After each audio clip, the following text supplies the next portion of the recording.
standard enthalpy of formation. This is the amount of energy required for any substance or any 1 mole of substance to be formed. देखो जहां पर आपके पास enthalpy of formation, enthalpy of neutralization, जो भी enthalpies आ रही है ना, एक्चुअली उसका मतलब भी वही है. So if you define them as the given words, they are going to be same. So standard enthalpy of formation का सिंपल मतलब क्या निकल के आ सकता है? The amount of energy required, the amount of enthalpy that will be required to form 1 mole of any substance through a certain reaction. ठीक है.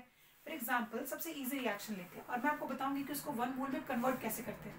क्योंकि जब स्टोइचियोमेट्री में हम बैलेंसिंग करते हैं ना, तो हमारे पास 1 मोल, 2 मोल, 3 मोल की जो बैलेंसिंग के टाइम आता है ना, हमें वो नहीं चाहिए.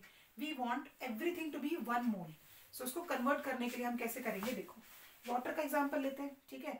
सबसे पहले हम लोग इजी लेते हैं वाटर का फॉर्मेशन. तो H2 reacts with O2 and forms 2H2O. ठीक है. ये हम लोगों को पता है और यहाँ पर 2 आएगा. This is what we know. ठीक है. लेकिन जब मुझे हर चीज को 1 में कन्वर्ट करना होगा, तो अगर मैं इसको हाफ से डिवाइड कर दूं, तो सारी की सारी चीजें किस में हो जाएंगी?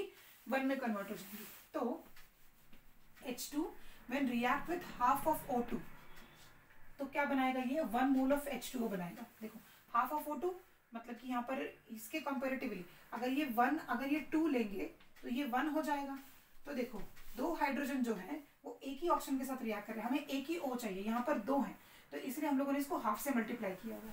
हमें सिर्फ एक ही O आ रहा है प्रोडक्ट के अंदर, इसलिए हाफ से मल्टीप्लाई किया है और कुछ रीजन नहीं है. तो इसका जो स्टैंडर्ड एंथैल्पी ऑफ फॉर्मेशन आया है, that is nothing but the -286 kilo joule per mole. अरे -286 किलो जूल पर मोल.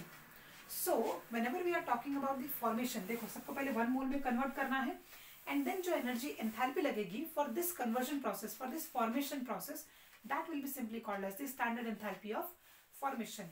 ये तो एक एग्जाम्पल हुआ. इसके अलावा और भी बहुत सारे एग्जाम्पल्स हो सकते हैं. Why not? एग्जाम्पल ले लेते हैं N2O के फॉर्मेशन का. ठीक है. या फिर अमोनिया का ले लेते हैं. मुझे तो वो रिएक्शन सबसे ज्यादा पसंद है. तो N2 plus thrice of H2, what will it give? It will give 2 of twice of NH3. यहाँ पर भी कुछ ना कुछ डेल्टा फॉर्मेशन आएगी.